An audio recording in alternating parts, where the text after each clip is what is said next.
Everyone, अस्सलाम वालेकुम। मुझे कहते हैं अली अजबर। उम्मीद करता हूँ आप सब लोग खैरियत से होंगे, खुश होंगे और बेहतरीन तरीके से अपनी जिंदगी जो है वो गुजार रहे होंगे। So officially we are in the Pakistan versus England series. Pakistan versus England series जो है वो बेसिकली आज से शुरू हो जाएगी और पहला मैच जो है वो बेसिकली लीड्स में खेला जाएगा, लीड्स के मैदान पर, हेडिंगली स्टेडियम में।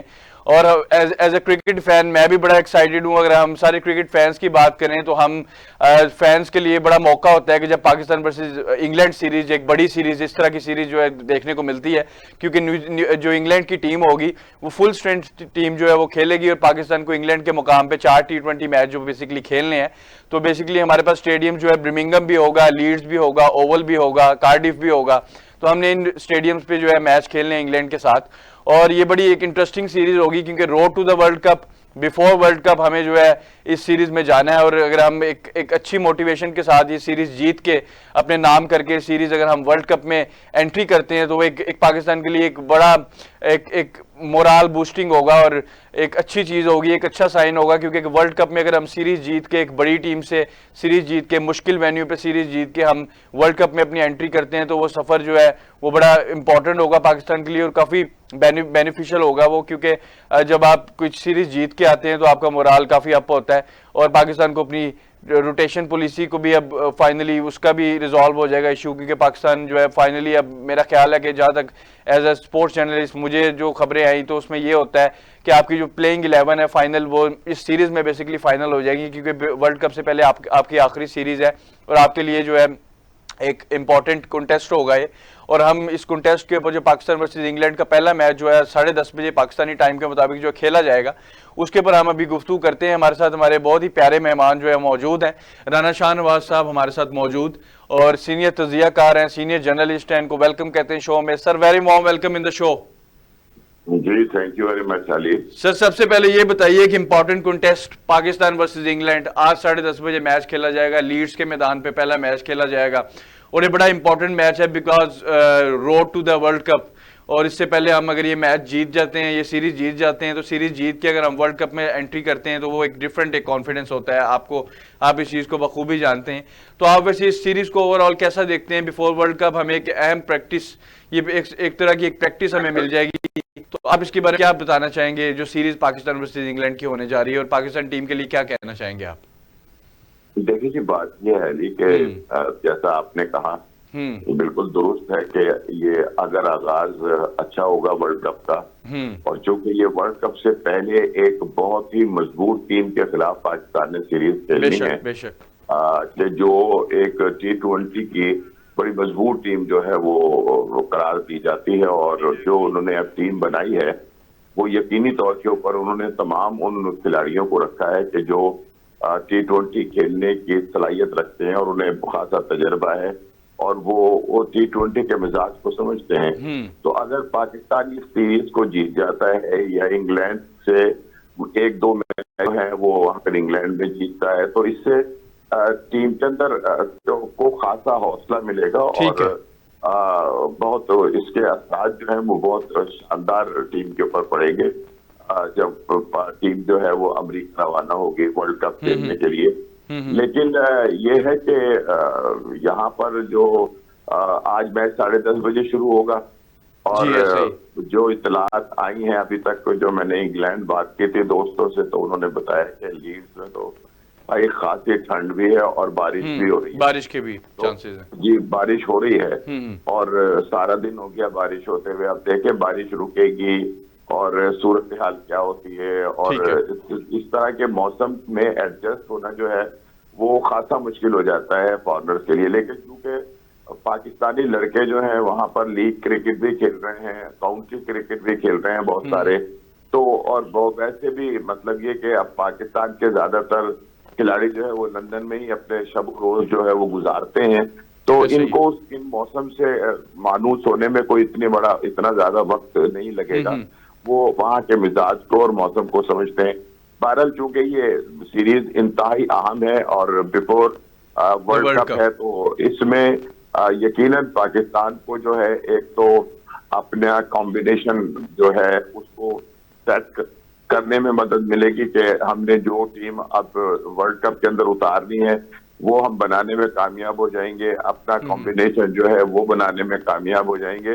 तो ये है कि ये खास के हवालों से बहुत जबरदस्त किस्म की सीरीज है। और चूंकि हम इंग्लैंड से खासे अरसे से कोई सीरीज नहीं जीते हैं, तो वैसे भी ये हमारी जो T20 की जो कारकर्दगी है उसको बेहतर बनाने में भी एक बड़ी सूझबूझ साबित होगी अगर हम यहाँ पर सीरीज इंग्लैंड के खिलाफ जीतते हैं तो। ठीक है।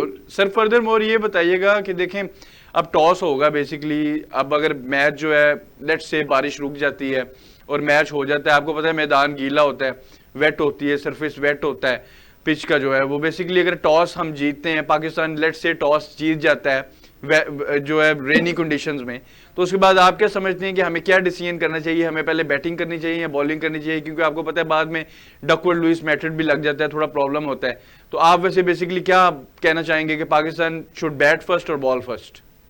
देखिए, बात ये कि जिस तरह से वहां पर बारिश हो रही है, यकीनन मॉइस्चर जो है वो खासा होगा। ठीक है। और विकेट के अंदर यकीनन नमी जो है वो होगी और अच्छी खासी नमी होगी। तो ये है कि उस नमी का फायदा तो यकीनन बॉलर ही उठा सकते हैं। ठीक है। और अगर पाकिस्तान टॉस जीतता है और पहले फील्डिंग ले लेता है, बॉलिंग करता है और उस नमी का फायदा उठाकर इंग्लैंड को एक महदूद रन्स के ऊपर जो है वो रोक लेता है, तो मैं ये समझता हूँ कि जीत के जो आसार हैं वो ज्यादा नुमाया हो जाएंगे। लेकिन ये कि आप देखना तो ये है कि टॉस से जीतता कौन है, लेकिन मेरे जाती ख्याल में जिस तरह हो रहा है तो नमी का फायदा उठाने के लिए तो जो टीम टॉस जीतेगी, मेरा ख्याल है कि वो पहले ये बॉलिंग करेगी ताकि उससे जो है दूसरी टीम को कम से कम स्कोर के ऊपर आउट किया जाए और फिर अपने बल्लेबाजों के लिए आसानी पैदा की जाए। और बॉलिंग में सर हमारे पास ऑप्शंस बड़ी मौजूद है। आज हमारे पास हारिस रऊफ की ऑप्शन भी मौजूद है, हमारे पास शाहीन है, नसीम शाह है, मोहम्मद आमिर है। तो किस तरह कॉम्बिनेशन बनाया जाएगा? वैसे आप इसको किस तरह देखते हैं कि हमें चारों फास्ट बॉलर्स भी हम खिला सकते हैं? इंग्लैंड की कंडीशंस में हमने चैंपियंस ट्रॉफी में भी पहले करके देखा है, हम 4 फास्ट बॉलर के साथ भी गए हैं। तो आप वैसे बेसिकली क्या समझते हैं कि हमें चारों फास्ट बॉलर के साथ जाना चाहिए जो हमारे की बॉलर्स हैं, या हमें 3 फास्ट बॉलर्स और 2 स्पिनर्स के साथ अटैक करना पड़ेगा? बात यह कि हमें ना अपने टीम के अंदर T20 के अंदर जो है ज्यादा से ज्यादा जब आपके पास ऑलराउंडर होते हैं ना, तो वो ही आपको फायदा देते हैं कि वो बैटिंग भी कर लेते हैं और बॉलिंग भी कर लेते हैं। हमारे पास बॉलर जो है वो बॉलिंग जो है ऑन पेपर तो एक बहुत बड़ी बॉलिंग है कि नसीम शाह जैसे बॉलर हैं हमारे पास, चैन शाह अफरीदी जैसे हैं, और अब सबसे बढ़कर ये कि मोस्ट एक्सपीरियंस आमिर जो है वो इस वक्त टीम के साथ मौजूद हैं और इंग्लैंड के अंदर उनका ट्रैक रिकॉर्ड बहुत शानदार है।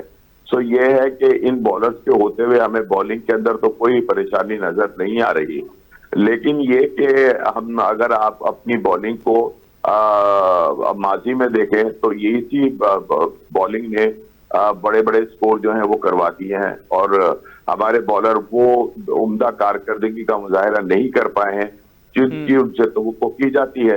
तो ये है कि वैसे तो हमें मेरा ख्याल है कि पाकिस्तान टीम 4 फास्ट बॉल के साथ तो नहीं 3 के साथ ही उतरेगी और 2 स्पिनर होंगे और उनमें 2 में वो दोनों ही जो हैं वो ऑलराउंडर भी हैं, इमाद वसीम और गालिबन इफ्तिखार अहमद।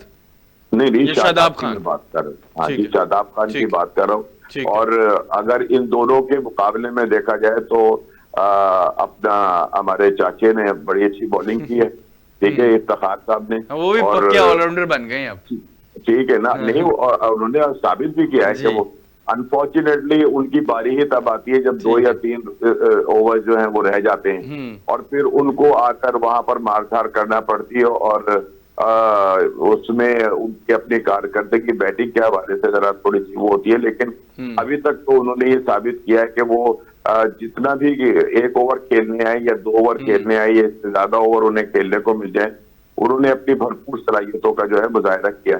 तो ये पाकिस्तान की टीम जो है अगर ये देखें तो कोई मतलब ऐसी हमें कोई दुश्वारी नजर नहीं आ रही, परेशानी नजर नहीं आ रही कि क्या होगा और किस तरह से हम टीम की जो लाइनअप है उसको बना सकते हैं। लेकिन असल चीज ये है कि हमारे जो फास्ट बॉलर हैं वो वहां पर उन विकेटों के मिजाज को देखकर किस कदर बेहतर बॉलिंग का मुजाहिरा जो है वो करते हैं और नाम तो बड़े हैं लेकिन दर्शन छोटे हैं। बात ये कि उन्हें अब अपनी जो सलाहियत है उनका भरपूर मुजाहरा करना होगा। खाली ये नहीं जी शाहीन अफरीदी और फला भाई नामों से नहीं होता, कारकर्दगी से बात बनती है। और अगर आप कारकर्दगी दिखाएंगे तो कोई इंग्लैंड इतना बड़ा हवा नहीं है कि जिसको हराया ना जा सके।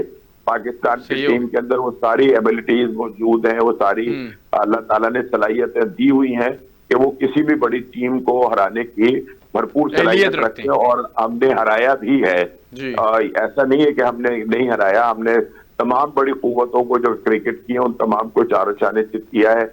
असल चीज ये है कि हमें जो मॉडर्न क्रिकेट है ना वो खेलनी पड़ेगी, जिसको हम कहते हैं जी बिल्कुल, जिसको हम कहते हैं जारहाना, यानी T20 जो है ना उसका मिजाज कुछ और है, जो हमारे खिलाड़ी खेल रहे हैं उसका मिजाज कुछ और है।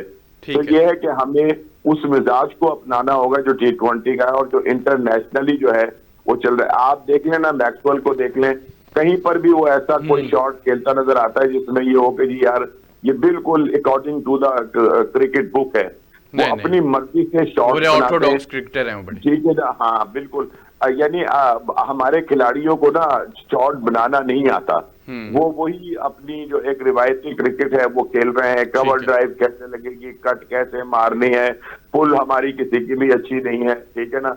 तो ये है कि जब तक हम अपने क्रिकेट को उस क्रिकेट के अंदर नहीं ढालते जो इस वक्त दुनिया खेल रही है, हम नताइज जो है वो नहीं हासिल कर सकते कि जिसकी तवक्को पूरी कौम कर रही है। ठीक है। और सर जिस तरह हमने बात की, आपने बात की थी अभी कि हम उस तरीके से क्रिकेट नहीं खेल रहे अब, क्योंकि मैं भी ये बात करता हूँ कि आपको हमने पहले भी इस पर गुफ्तगू की हुई है, आपको पता है कि हम मॉडर्न डे क्रिकेट नहीं खेल पा रहे, हम ज़्यादा जो है बेसिकली एंकर बैट्समैन हमारी टीम में ज़्यादा मौजूद हैं। तो आप इसके बारे में क्या कहना चाहेंगे कि हमारे पास बाबर और रिजवान जो है दोनों एक तरह के बैट्समैन हैं और दोनों एक तरह इनिंग्स को लेके चलते हैं, मतलब शुरू में वो इनिंग्स अपनी बनाते हैं, उसके बाद आखिर में अटैक करते हैं। समटाइम्स हम 20 से 25 रन शॉर्ट रह जाते हैं, इवन अगर 180 पार की पिच है तो हम उस पर 160 बना रहे होते हैं या 155। तो शुरू में हम पावर प्ले का अच्छा इस्तेमाल नहीं करते, या हमारे बैट्समैन जो है वो पार्टनरशिप्स लगाते हैं, बिल्कुल लगाते हैं, लेकिन थोड़ा एक इनिंग्स को पहले एंकर करते हैं, लेके चलते हैं, फिर उसके बाद साथ साथ जो है स्ट्राइक रेट अप करते हैं। तो आप इसके बारे में क्या कहना चाहेंगे कि बाबर और रिजवान दोनों एक जैसे बैट्समैन हैं, तो आप नहीं समझते कि पाकिस्तान को इस तरह के क्रिकेटर्स चाहिए जो ज़्यादा अटैक करें? बाबर और रिजवान तो एंकर हैं, दोनों एंकर बैट्समैन हैं। बात ये कि यही दो बैट्समैन हैं कि जिनके ऊपर हमारी पूरी टीम इन्हसार करती है।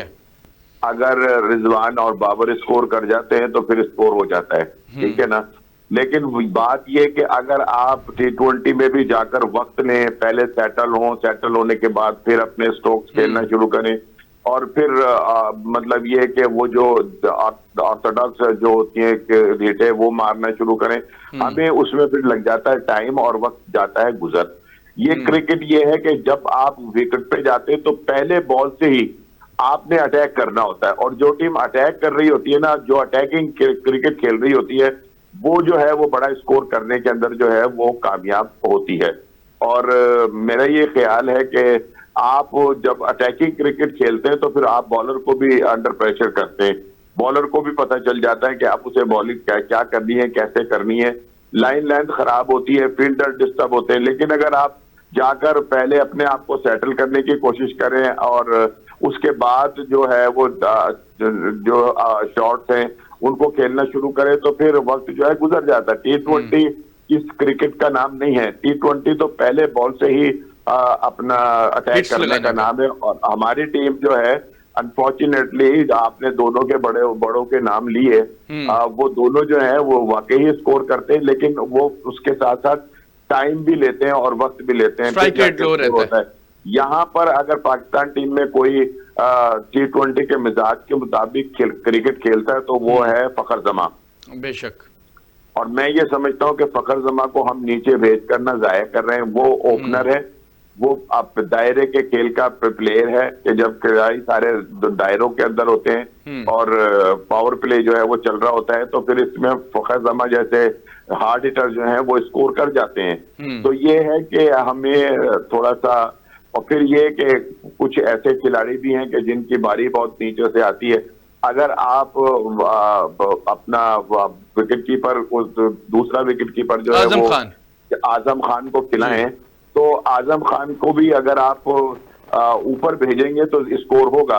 अगर वो नीचे आके 2-3 ओवर रह जाएंगे और फिर खेलेगा तो वो होगा यही जो उसके साथ हमेशा से हुआ है कि वो आउट हो जाता है और फिर उसकी कारकर्दगी जो है वो सवालिया निशान बन जाती है।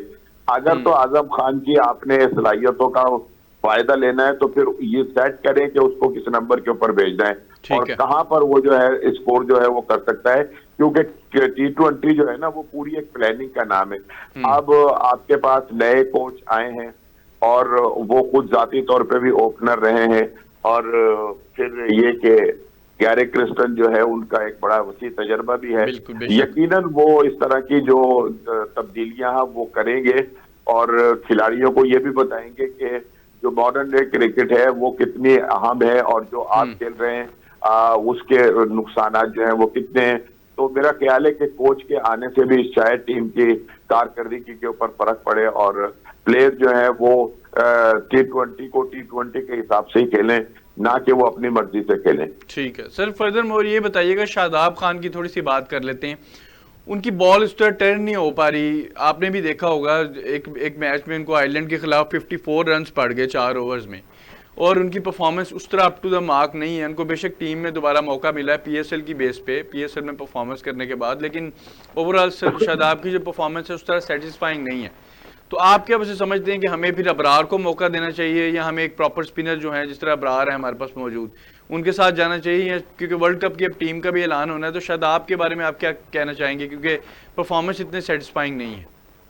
देखिए बात ये कि ये तो बिल्कुल दुरुस्त आपने कहा कि उनकी बॉलिंग जो है वो इतनी अच्छी नहीं हो रही जितनी उनसे तवक्को की जाती थी, लेकिन ये कि चूंकि शादाब का एक तजर्बा है, एक्सपीरियंस है अबरार के मुकाबले में ज्यादा और वो फील्डर बड़े कमाल के हैं, ठीक है ना, वो 10-15 रन से जो है वो अपनी फील्डिंग से रोक लेते हैं। मुश्किल कैच जो है वो भी अगर उनकी तरफ आ जाए तो वो पकड़ लेते हैं। तो उनको दो एज हासिल है, ये यकीनन है।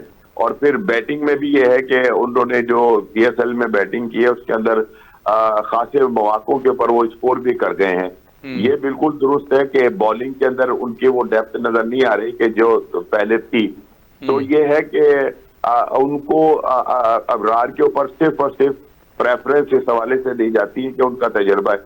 और दूसरी बात, सच्ची बात तो ये कि अगर आप कहें कि जी PSL की परफॉर्मेंस के ऊपर शादाब को रखा गया तो मैं ये समझता हूँ कि मैं इससे इत्तेफाक नहीं करूंगा। शादाब जो है अपने एक तो ये कि जो उनके पास तजर्बा है और अबरार से ज्यादा खेलने का, उस वजह से टीमें हैं और वैसे भी मतलब कुछ दोस्तियां भी होती है, कुछ जिसको कहना चाहिए कि ताल्लुक भी होता है। ताल्लुक जो है वो भी उनके पास अबरार से ज्यादा है, तो उस ताल्लुक के बिना पर भी वो टीम में शामिल है। अदरवाइज ये कि अगर आप PSL की परफॉर्मेंस के ऊपर टीम बनाते हैं तो 2-3 खिलाड़ी ऐसे हैं जो पाकिस्तान में बैठे हैं और 2-3 खिलाड़ी जो हैं वो PSL के टॉपर हैं, ज्यादा विकेटें लेने वाले हैं और बहुत उम्दा परफॉर्मेंस देने वाले हैं, लेकिन इसके बावजूद उनको टीम में शामिल नहीं किया गया। तो अब आप खुद समझ सकते हैं कि बात ये कि हम ये तो दावे करते हैं कि हमने टीम को अब कहीं से कहीं पहुंचा देना है, पाकिस्तान क्रिकेट का मेयार बहुत बुलंद कर देना है, लेकिन हमें ये भी सोचना चाहिए, सिलेक्शन कमेटी को ये भी देखना चाहिए कि जिन हम पैमानों को मद्देनजर रखते हुए टीम सिलेक्ट करते हैं, क्या हम उसके ऊपर टीम सिलेक्ट कर रहे हैं? क्या हमें मोहम्मद अली को जो था वो टीम में शामिल नहीं करना चाहिए था, या हमें वो जो दूसरा स्पिनर है हमारा जिसने सबसे ज्यादा विकेटें जो है वो ली, हमें उसको टीम के अंदर शामिल नहीं करना चाहिए था? ठीक है। और फिर अगर एक्सपीरियंस की बात करें तो हमारा एक फास्ट बॉलर जो है वो उसका भी बड़ा एक्सपीरियंस था, उसको आपने बहुत सारी सीरीज भी खिलाई हैं लेकिन टीम में वो भी नहीं है, ठीक है ना। तो ये सारी जो है चीजें बड़ा सवालिया निशान है जिनके ऊपर जो है अब तो खैर बात नहीं की जा सकती। अब तो टीम जो है वो चूंकि पहुंच चुकी है अपने उस मकाम पे जहां उसे जाना था, और अब हमारी दुआएं अपनी टीम के साथ हैं कि अल्लाह ताला पाकिस्तान को कामयाबी दे और ये इस वर्ल्ड कप के अंदर पाकिस्तान टीम जो है वो इस को जीतने में कामयाब हो और एक चैंपियन की सूरत में वो पाकिस्तान लौटे। जी इंशाल्लाह चैंपियंस की सूरत में पाकिस्तान लौटे। इसी के साथ बहुत शुक्रिया, राना शाह नवाज साहब हमारे साथ मौजूद थे, सीनियर तज्जियाकार थे।